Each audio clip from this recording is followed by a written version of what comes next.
சென்ற பகுதியில் கீழையூரில் இருக்கும் சிவன் கோயிலை பற்றியும் அதன் பல்வேறு சிறப்புகளையும் பார்த்தோம். இந்த பகுதியை மெய்ப்பொருள் நாயனாரின் வாழ்க்கையோடு தொடங்குவோம். திரு கோவல் மாநகர் இருக்கக்கூடிய தமிழ் பண்பாட்டர்களாக அதுக்கு ஒரு சிறப்பான ஒரு பெயரை கொடுத்து திருக்கோவிலூர் என்ற ஒரு சிறப்பை கொடுத்திருக்காங்க. 63 நாயன்மார்கள் ஒருவரான மெய்ப்பொருள் நாயனார் இந்த ஊரில் பிறந்தவர். அவருக்கென்று இந்த கோவிலில் தனி சன்னதி உண்டு. இவர் திருக்கோவிலூரை ஆண்ட மலையமான் வம்சத்தை சேர்ந்தவர். சிவபெருமான் மேல் தீராத பக்தி கொண்ட இவர் கோயில்களுக்கும் சிவனடியார்களுக்கும் நிறைய சிறப்புகளை செய்தவர். பசிப்பினியின்றி இருந்த இந்த நாட்டை சிதைப்பதற்கு அண்டை நாட்டு மன்னனான முத்தரசன் என்பவன் பலமுறை போர் தொடுத்து தோல்வியுற்றான். மெய்ப்பொருள் நாயனாரை வீழ்த்துவதற்காக ஒரு நாள் சிவனடியார் வேடம் பூண்டு மறைத்து வைத்திருந்த கத்தியோடு அவருடைய அரண்மனைக்குள் செல்கிறான். முத்தரசன் சிவனடியாரின் வேடத்தில் இருந்ததால் யாரும் அவரை தடுக்கவில்லை. மெய்ப்பொருள் நாயனாரிடம் சென்று சிவனடியார் போல் பேசி நடித்து தான் கொண்டு வந்திருந்த கத்தியால் அவரை குத்திவிடுகிறார். மன்னரை குத்தி அந்த போலி மனிதனை கொல்வதற்காக மெய்ப்பொருள் நாயனின் மெய்காப்பாளரான தாதன் பாய்ந்து வருகிறார். அப்பொழுது அவரை தடுத்த மெய்ப்பொருள் நாயனார் அவர் எவ்வளவு பெரிய தவறு செய்திருந்தாலும் சிவனடியாரின் உருவத்தில் இருக்கிறார், அவருக்கு எந்த தீங்கும் இன்றி இந்த நாட்டை விட்டு வெளியே கொண்டு சேர்க்க வேண்டும் என்று உத்தரவிடுகிறார். மன்னரின் ஆணைக்கிணங்க தாதன் முத்தரசனை நாட்டிற்கு வெளியே கொண்டு சென்று பத்திரமாக விடுகிறார். முத்தரசன் நாட்டை விட்டு பத்திரமாக வெளியேறிவிட்டார் என்ற செய்தி அறிந்த பிறகுதான் மெய்ப்பொருள் நாயனார் தன் உயிரை விடுகிறார். இறைவன் மேல் தீராத பக்தி கொண்ட மெய்ப்பொருள் நாயனாரை சிவபெருமான் கைலாயத்திற்கு அழைத்துச் செல்கிறார். அந்த மெய்காப்பாளரான தாதன் என்ற பெயரில் அரியலூர் மாவட்டம் ஜெயங்கொண்டம் அருகே தாதனூர் என்ற தலம் உள்ளது. தாதனின் சந்ததியினர் ராஜேந்திர சோழனின் இராணுவ படையின் ஒரு பகுதியாக இருந்ததாகவும் இந்த பகுதியில் வந்து குடியேறியதாகவும் நம்பப்படுகிறது. இந்த ஊரில் மற்றொரு நாயனாரும் பிறந்திருக்கிறார். அவருடைய பெயர் நரசிங்க முனியராய நாயனார் என்பதாகும்.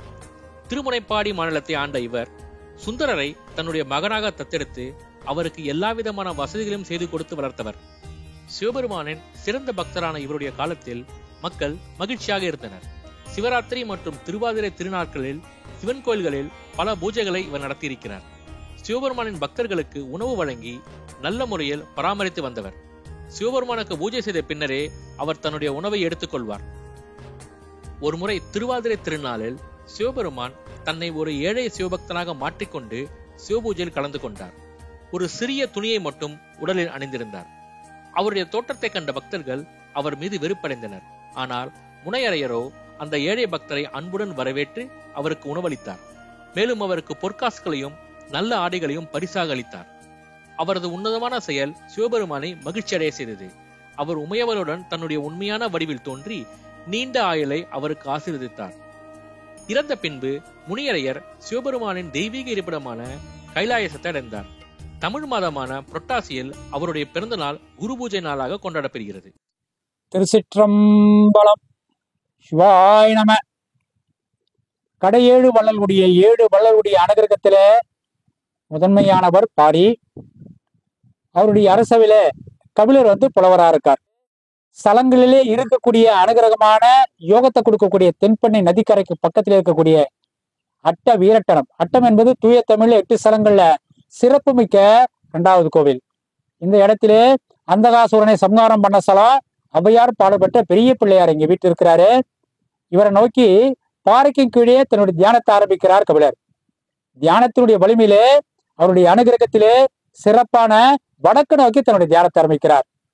தியானத்தினுடைய அனுகிரகத்திலே உருவான அருமையான சிறப்பு மிக்க கபிலேஸ்வருடைய திருநாமத்துடைய சுயம்புலிங்கம் அருமையாக வீட்டிருக்கிறார். கடையேழு வள்ளல்கள் ஒருவரான பாரி கொல்லிமலையில் ஆட்சி செய்து வந்திருக்கிறார். அப்பொழுது அவருடைய நண்பராக விளங்கியவர் புலவர் கபிலர். இவர்கள் இருவரும் நட்புக்கு இலக்கணமாக திகழ்ந்தவர்கள். தனித்தனியாக வெல்ல முடியாத பாரியை மூவேந்தர்கள் ஒன்றாக இணைந்து வீழ்த்தி விடுகிறார்கள். மடிந்த பாரியின் மகள்களான அங்கவை மற்றும் சங்கவை என்னும் 2 பெண்டிரை புலவர் கபிலர் பொறுப்பேற்று அவர்களுக்கு திருமணம் செய்து வைப்பதற்காக திருக்கோவிலூருக்கு அழைத்து வருகிறார். அவர்களுக்கான மணமகன் கிடைக்காமல் அலைந்து திரிகிறார். பிறகு ஔவையாரிடம் அந்த 2 பெண்களையும் ஒப்படைத்துவிட்டு இந்த கோவிலுக்கு பக்கத்தில் இருக்கும் ஒரு சிறு குன்றுக்கு சென்று வடக்கிருந்து உயிர் நீத்தார்.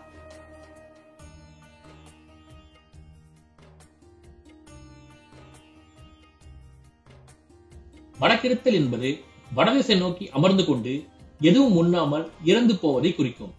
2 பெண்களையும் ஔவையார் தெய்வீகன் என்னும் மன்னனுக்கு மனமுடித்து வைக்கிறார். இன்றைக்கும் கோவிலுக்கு பக்கத்திலே இந்த கபிலர் குன்றை நாம் காணலாம். பெண்ணையாற்றங்கரையில் இந்த குன்று அமைந்திருக்கிறது. பெண்ணையாற்றில் தண்ணீர் வரும்போது ஆற்றுக்கு நடுவே இருப்பது போல இந்த குன்று இருக்கிறது. குன்றுக்கு மேலே ஒரு சிறு கோயில் அமைக்கப்பட்டு அது கபிலர் குகை என்று அழைக்கப்படுகிறது. கபிலருடைய ஜீவசமாதி அந்த குன்றுக்கு கீழே இருக்கிறது என்று இன்றும் நம்பப்படுகிறது.